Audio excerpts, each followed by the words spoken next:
Yeah, so again, like I said this morning, given that it's so few of us in this room, that could mean either two things, that we're behind the curve or we are ahead of the curve. I think it's the one that we are kind of early adopters. Doing AI in finance is not an easy task, of course, and this is something that most of our colleagues will need to face in one way or the other. And this is actually the part that I've looked forward the most, actually having this panel discussion. And of course, the drinks that I've heard about, that is after this one. But let's kick it off then. What RegTech trends do you see in the coming 5 to 10 years? Would you like to start, Luke? Yeah, I mean, first it's important to note that my work in fairness and explainability is connected to RegTech, but it's definitely sort of a side angle to it. But I think when I think about the increasing amount of regulation that we know is coming, there's absolutely no doubt that it's going to be an increasing area of focus.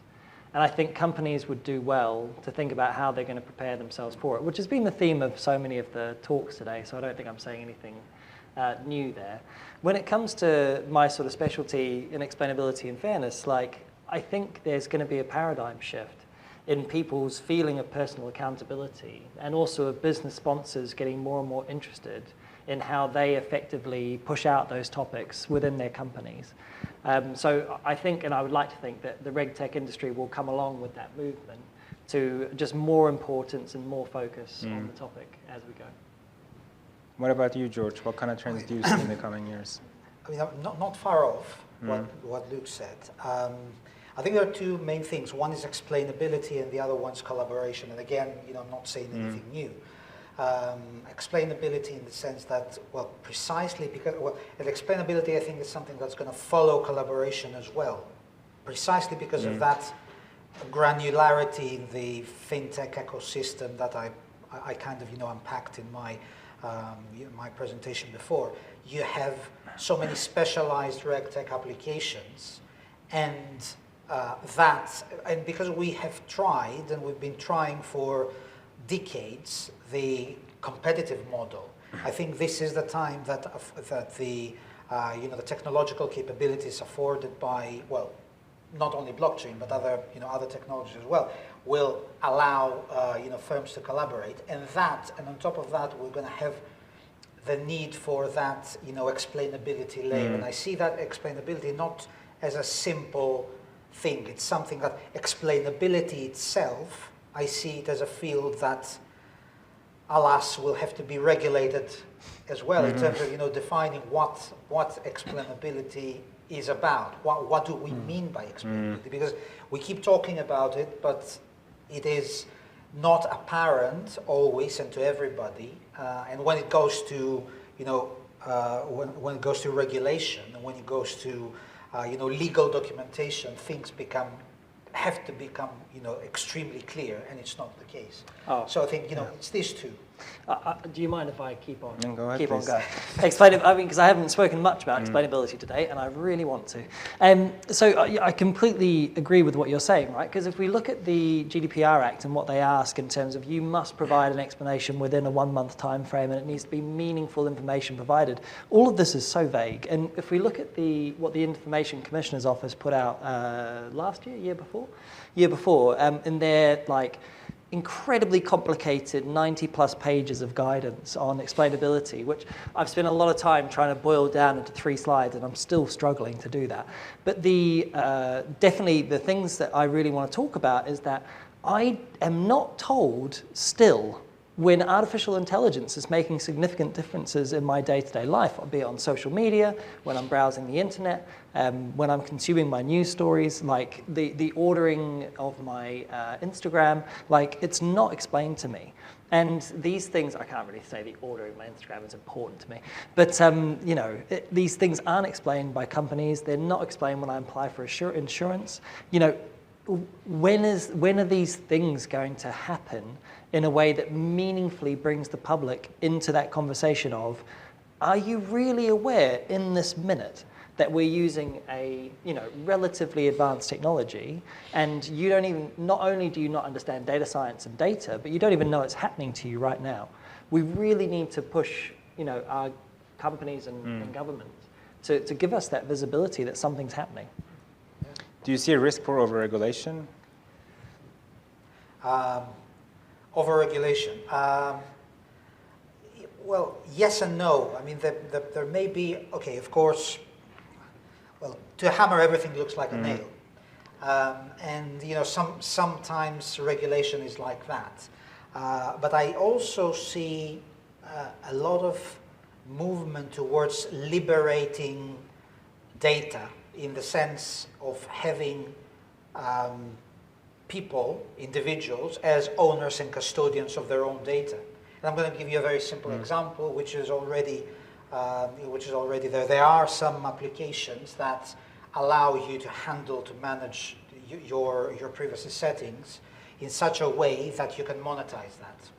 So there is a a browser called Brave. I'm not advertising for it. I just I'm experimenting with it. That allows you to define which of the advertisers will see what from what your activity, and you're being, having done all your settings there, you're being rewarded in a certain cryptocurrency, which is the native cryptocurrency of that website, of that application, for providing your data to third parties.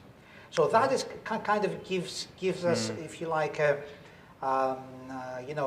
peep to the future, where we're going to say, okay, this is possible. It's a possibility. You can do that.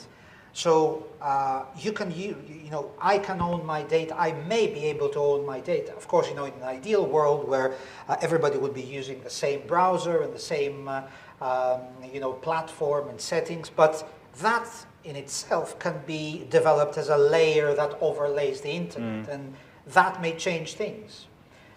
So I see more, but I see more freedom as well, or more capability for freedom on data, because, well, I mean, it's the data economy. We have value. Whether there's value from data, and there is the value of data, and there is that dichotomy. Who gets the value can be defined by either the major players in the industry, can be defined by the regulators, or can be participatory, as I mentioned before, with the user. Sorry, I just sidetracked, but I think it's a... You reminded me of a conversation I had outside before, which is, should banks be rewarding customers if they choose to share even more details? I think Emma and I were talking about that before. Share even more details. So I have 4 cards in my wallet, but my bank only knows about one of those cards.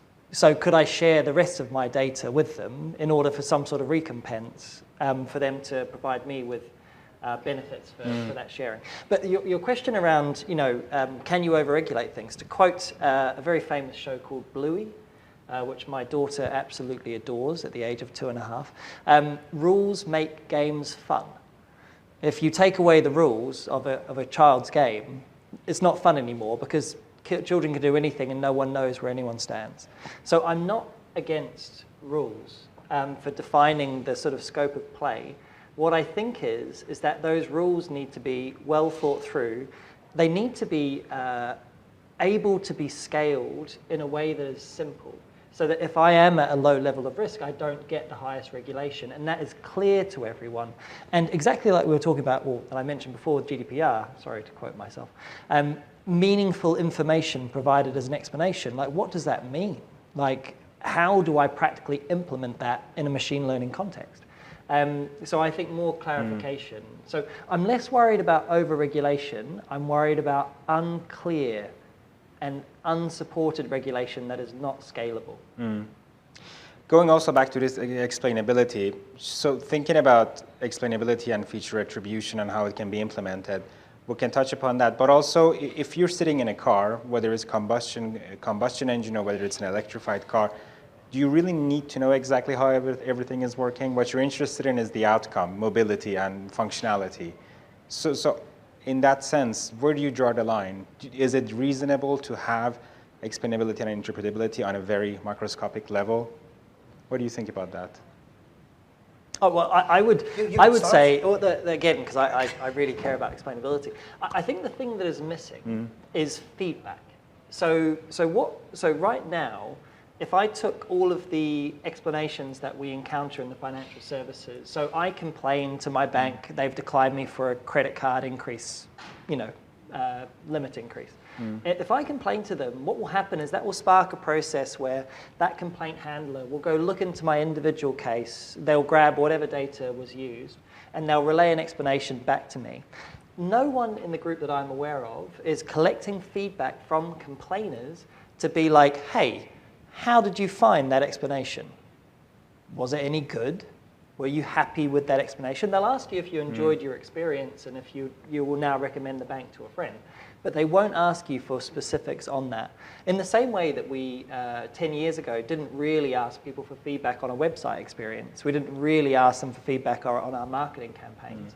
We now do that. We have departments, we have investment to gain that feedback from our customers. We need to do the same for explainability. So I've got no idea what would be pertinent in an electric car and an autonomous vehicle to understand, but I know that once the developers have put something together, we should we should invest and fund the areas of a company that will collect feedback from users to find out what works and what they actually care about, not what the design team think or the regulators think they care about.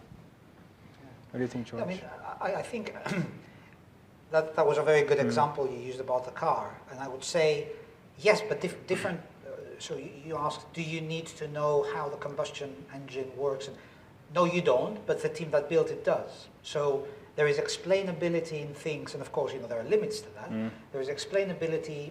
Explainability means different things to different people, and different components of the engine, or whatever we can call the function, will be meaningful to different people. So no, the user doesn't need the explainability for absolutely anything. And to a certain extent, of course, with a caveat that the likes of the neural networks are not always the best, but if I have a neural network that does something for me and it does it well, and that doesn't touch on anything that may be of contention, then I'm happy with it. I don't need the explanation, myself. But maybe the manufacturer does. So I know this is a non-answer, but I'm saying, what I'm saying is that there are different, there are different definitions there. And yes, we need explainability in the cases that Luke mentioned. I, as a user, as an end user, don't need explainability about the, what's under the hood, but others do. Yeah. So, and you mentioned feature interaction or feature explainability. I think this is a really, again, underseen, undervalued, not really focused on. Because I am fascinated when I talk, because I'm not a data scientist, but I have got a long history in governance and oversight. So when I talk to data science teams about what was your thought processes in your feature builds, what was your selection process, and what analysis did you do into the interrelation, the confounding factors someone was talking about before. What investigation did you do? The variety of answers you get is absolutely bewildering because it feels as different as an individual as from one another. Whereas if I went to a tester who specializes in automated back testing, they will give me relatively consistent answers about why they chose the testing approach they did, why they did their integration testing the way they did, because they've got an established standard that they kind of know to follow in the industry. And I think right now we really lack a standard when it comes to feature engineering in terms of what questions should we be asking of data scientists when they're choosing these features and assessing these features and gathering these features, but also what questions should we be asking about what investigation they do on correlation and causality and other questions, like you can use outputs from explainability tools to look at the sort of interplay between the features. But a lot of people just don't do it because they get the good accuracy, they cross-check it, look at Gini, area under curve, and then they're away. And you're like, well, I'm not sure that's enough. Like, you need to do a bit more digging, but how much digging should we make them do? Like, there's no clear answer. Let's pick it up from there, because if you, not so long ago, I think they've changed their motto right now, but a certain company not so long ago had the motto that what was it called? Break things fast. If you're not breaking things fast enough, you're not good enough, something along those lines.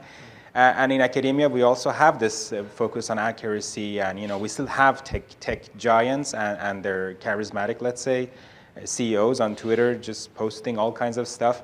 There is this sort of drive to do things cool, do things complex, reach 99.9 accuracy. Nobody thinks about these aspects, so to say. So taking the kind of wild tech companies aside, if we think about academia, where most of our data scientists or practitioners learn their skills, do you see that we're missing something there?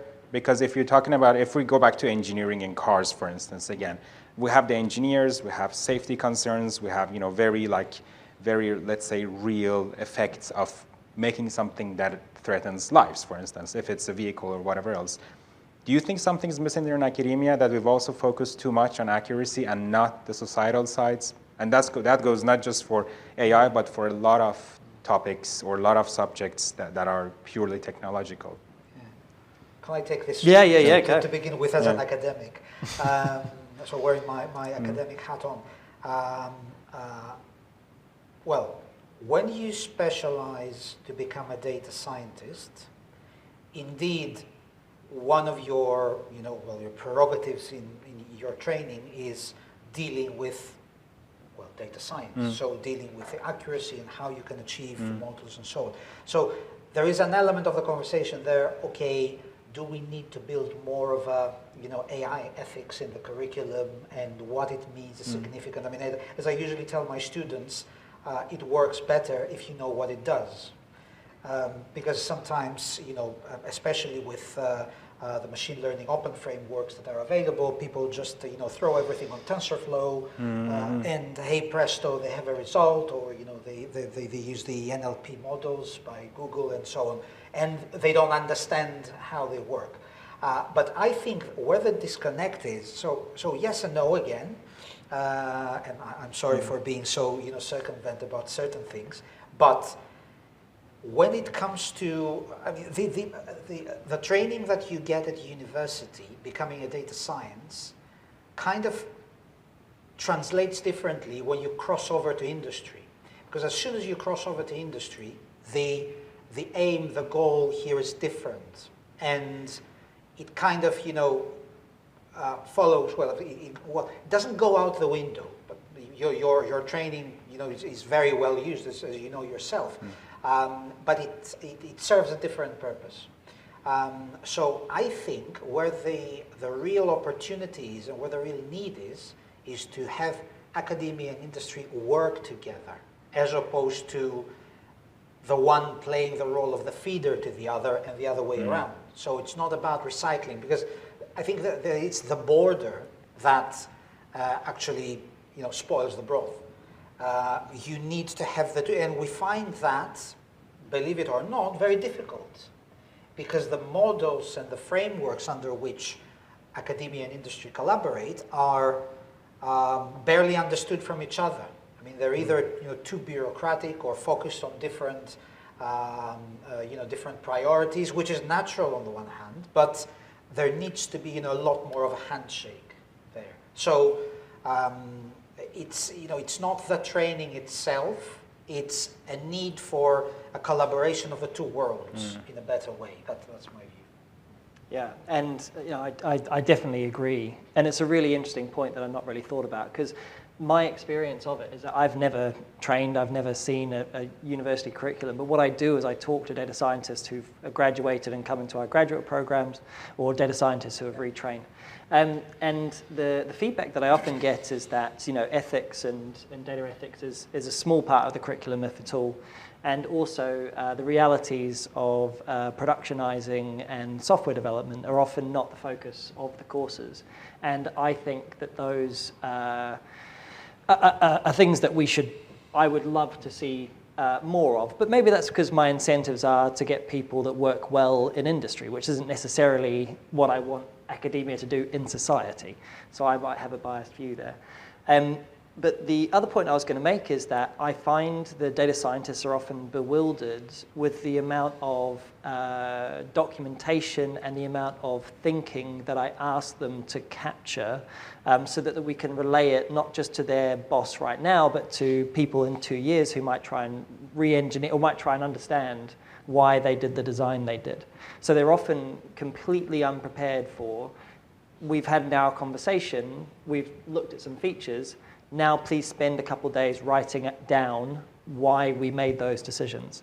They're often completely unaware that this is important and needs to be done, whereas I would love to see more emphasis on that in academia because of the potential impact of the technology to be like, hey, you know, we should really be writing down a lot about our thought processes of how we build stuff. Yeah, I mean, it's called methodology.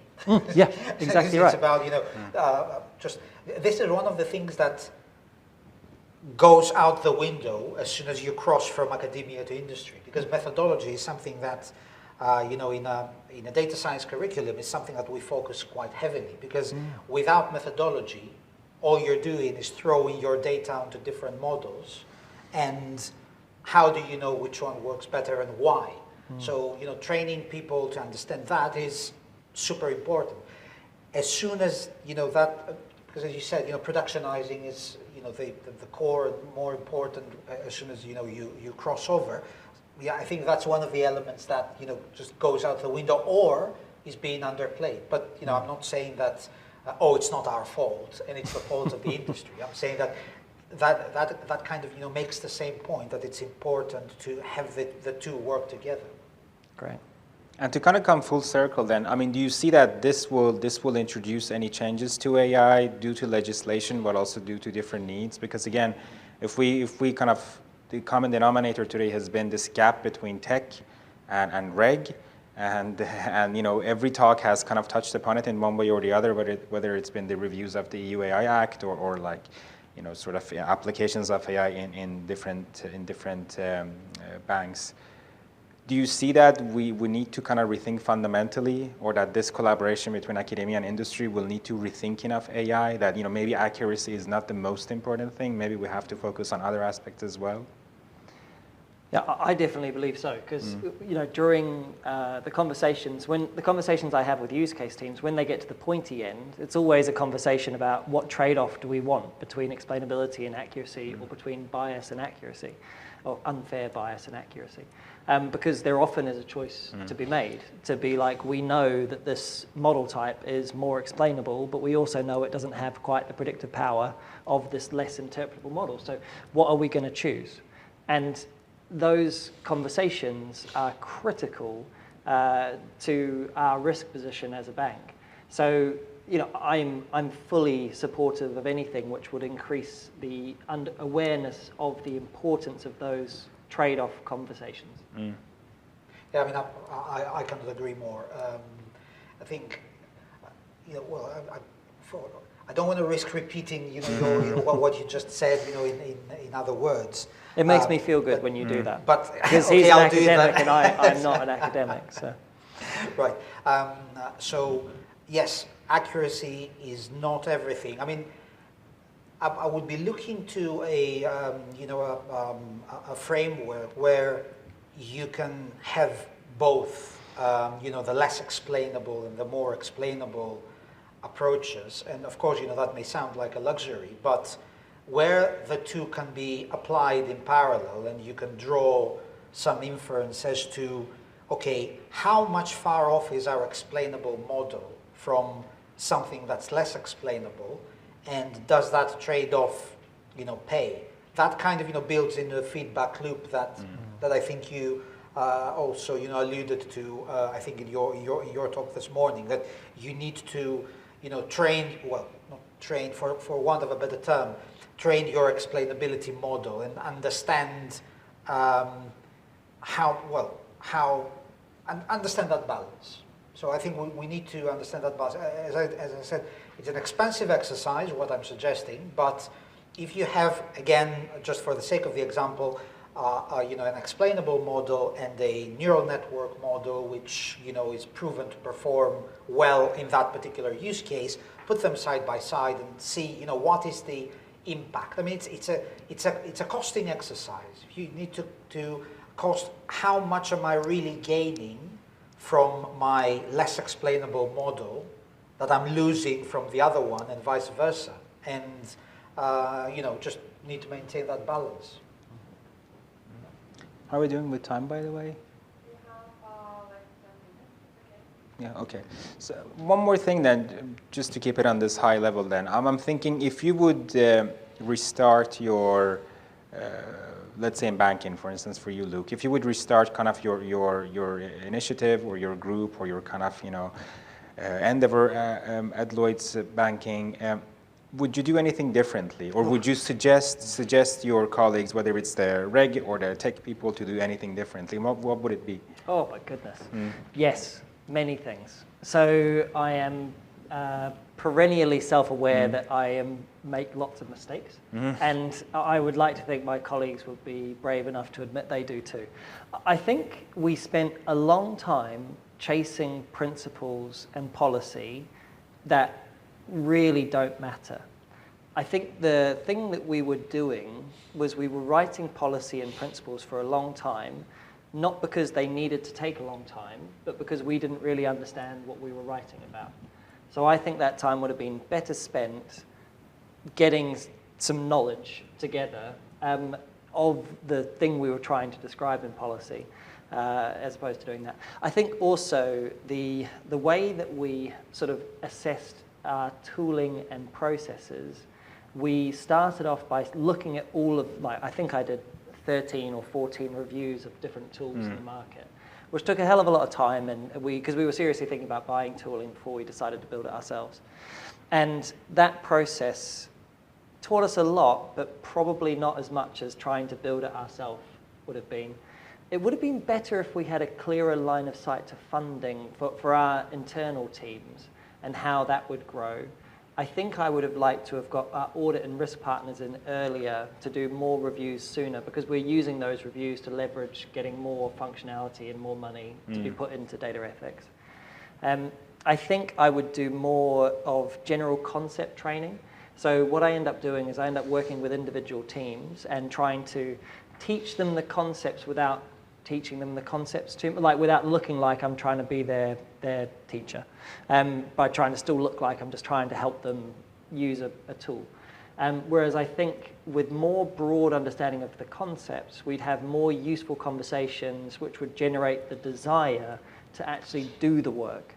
Because once you've talked about the concepts, the key thing is, do you want to now spend a few weeks looking at different fairness considerations across different demographics?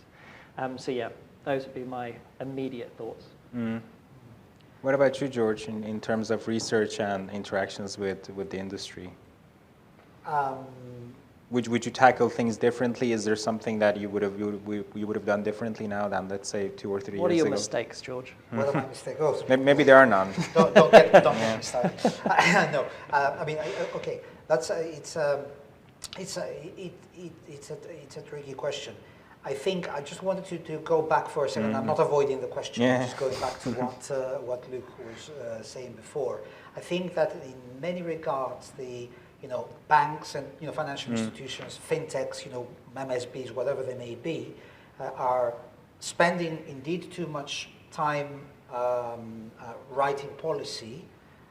As you said, not because they have to, but also because they're trying to anticipate the regulator and they're trying to second guess the regulator. And this is where I think that I'm going back again, self-advertising, the collaborative model between the players in the industry and the regulator, that they're essentially sitting, they need to appreciate that they're sitting at the same side of the table, as opposed to in opposite sides of the innovation equation. Now, that is relevant to the answer to your question, and from the point of view of enterprise, which is what we call in universities the applied research with industry. This is what I just mentioned is at the very core of the contention between what we are trying to do for industry and the industry the industry, I'm not generalizing, but potential partner in an innovation project are not entirely sure what they want, precisely because they need to anticipate the regulator. And they say, okay, yes, that will be brilliant if we are able to, I don't know, be able to tackle fraud in some way, but that is, that is an exercise that we don't know what the regulator will come back with in a year's time. And so, we're postponing that. There are other, other mistakes, you said, and other disconnects between, in applied research. But that I think is the main challenge. That, and I think it kind of ties into what you said, that there is that that disconnect between the regulator, the industry, and research, wherever that research comes from. It may be internal research, but it may be academic research, but it may be, but in all regards, it's applied research. What is trying to find the solution to problems of the the industry, or RegTech industry, or fintech industry. Cool, thanks. Shall we open up for some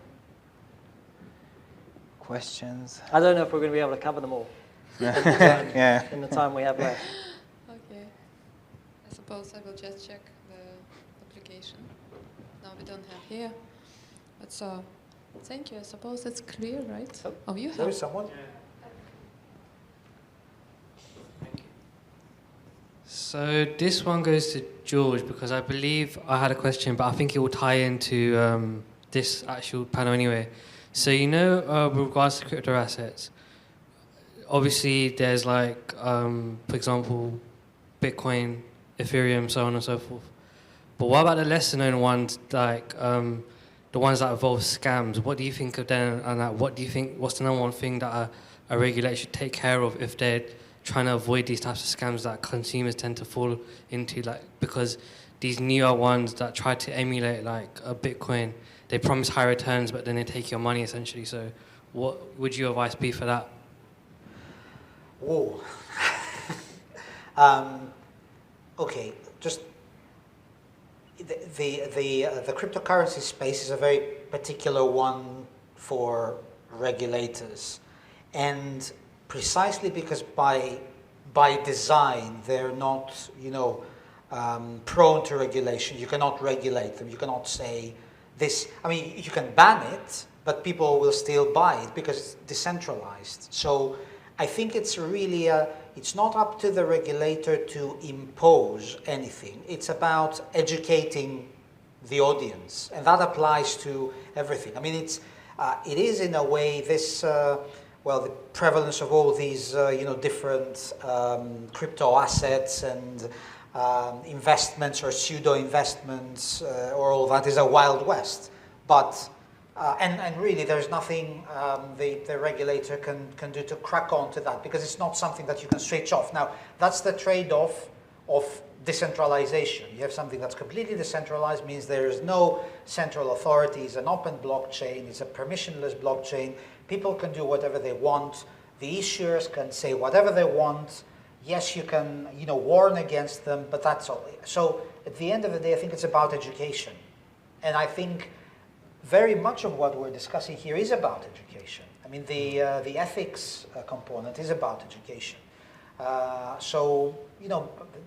is no, there is concrete advice, which is educate, but there is no concrete solution.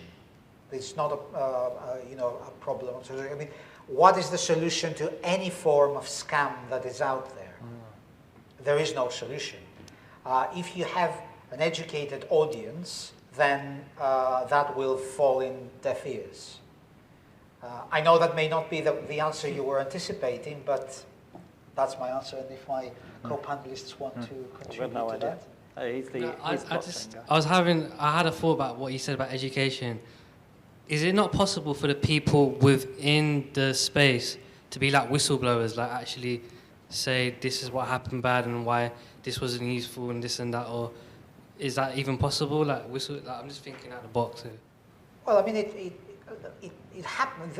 What you're describing happens. I mean, people, if you fall prey to a fraudulent investment, you tell everybody you know that, hey guys, don't buy that because it's a scam. But this is a space that that the regulators can do very little, in the sense that it is open. This is not. Okay, this is not that we're declaring, defeat on, okay, there is that technology which actually beat us. But you can think yourself of many other examples where markets have been unregulated until they became regulated. And presently, all these, the cryptocurrency space is one where you even have very controversial regulation across the globe. You have other countries accepting it as accepting cryptocurrencies as assets, others as money, others as not at all, no legal tender, and that applies to any type of this decentralized investment. Let me use that banner for everything. But I mean, presently, I don't think that there is, other than knowing better, I don't think that there is, a solution that will say, yes, that's it. We ban that. I mean, yes, regulators can go and ban whatever they want. Things will still happen. Okay, yeah, thank you for your answer.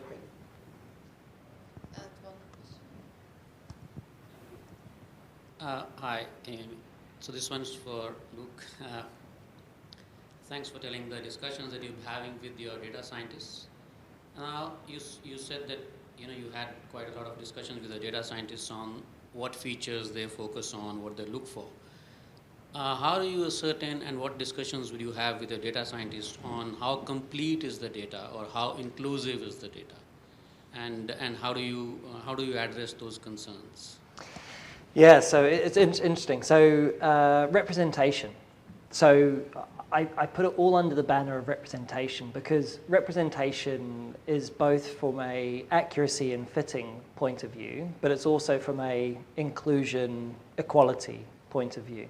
So when we pick up a data set, if my team are actively supporting another team, another use case in doing an assessment, we will look at the representation that they've already done to assess their data for, whether it's representative of their expected, future users. And then we often will be the first people to really look at the demographics in any sort of detail. And that's probably because my team have experience with using these very sensitive features, someone's age or a proxy for ethnicity, or whether they're disabled or in financial vulnerability. We've got experience of using those features. We know where that data is within our firm, whereas often the data science teams just aren't aware of where to find that. So it's not sort of part of the standard thing, because obviously you can imagine within a company of over 1,000 data scientists, if you suddenly said, hey, everyone, here's this really sensitive data about our customers, that wouldn't necessarily be a good idea. So it's nigh on impossible to sort of dictate to anyone like what representation analysis they should do and when they should be happy that they have enough coverage. But we try and help them to shine a light on what the current representation is along the lines that they might not have looked at before. Thank you. George, follow-up for you on these same lines. In academia, when we are, when the data scientists are studying the courses, do you think there is enough focus on things which are around data science, in addition to just the statistical analysis of data or understanding the data on things like ethics, inclusivity, how complete the data sets are? Do you think there's enough focus on such areas? I think that we cannot have enough focus in these areas. I mean, we should have more. And it's tricky precisely because, computer scientists are wired differently than social scientists. And very much about, the debate on, ethics, explainability, and so on have to be put to data scientists in a different way than, in the everyday conversation that we have. So I don't think we have enough of that.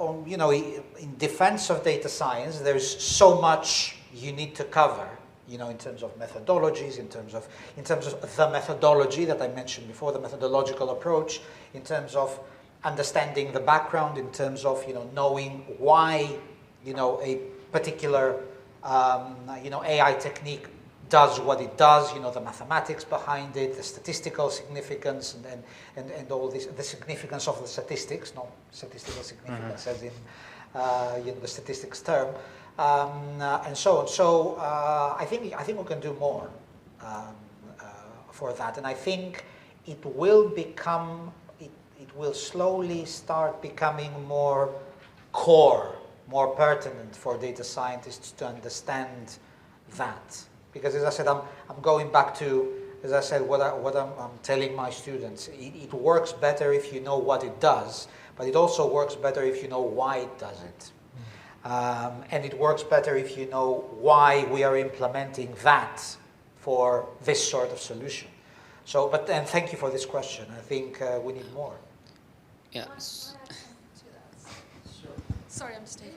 So I tend to hire data scientists, in the bank that I am in. And one of the things I look for, and I wish, that they had more in the academia is actually industry relevant data science training. As in, most of the data scientists, and we spoke about that earlier, so most of the data scientists that come across are very agnostic. And that doesn't serve my purpose at all, because whether it's in banking or any other industry, I think till the time you can technology by itself is great, but it doesn't do anything.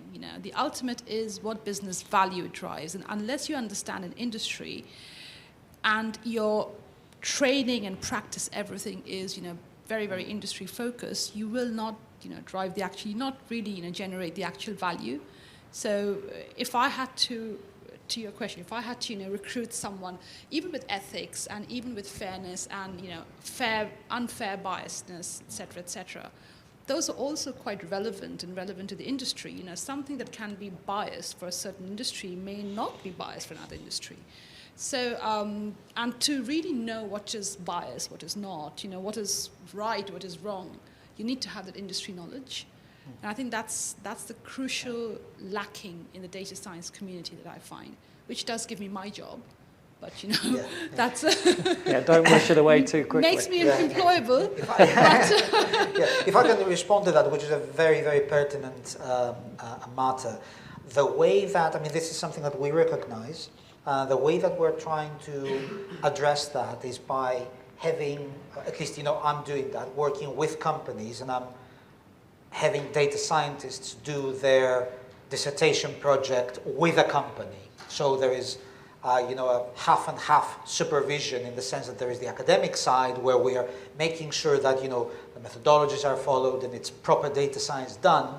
But on the other hand, the context and the application scope comes from industry. So that is really a valuable, valuable interaction, a valuable interface. Now, truth be told, when a young data scientist comes out of their final year, out of 3 years or 4 years or 5 years of a bachelor's degree, depending on which country you're from, yes, you are industry agnostic. That's true. That's what graduates are. And I think the importance of data science for industry and AI for industry now is what calls for that, bringing together. And I think, there is that bridging that we need to have. That's absolutely especially, spot on. Like for engineering, you have the various fields. You have mechanical, yes, exactly. etc. I think for data science as well, it should be from the academia. You should have various kind of, fields, various industry. I can just add one comment there because just last 30 seconds maybe. This is the flip side of having articles that say data scientist or data science is the sexiest job of the next century. or having these tech companies or these tech gurus go and say, you know, AI can do this and that. That's the flip side. It attracts a lot of people, but a lot of, I mean, Kaggle, for instance. Kaggle is really cool, but nobody wants the Kaggler in an organization. I mean, nobody cares about accuracy. No, like, you know, that last decimal doesn't really matter. You need to have it implementable in the business. So that's the flip side. It attracts a lot of people, but at the same time, let's say it limits fantasy, or it kind of gives a skewed set of expectations to those who study data science. So yeah, definitely.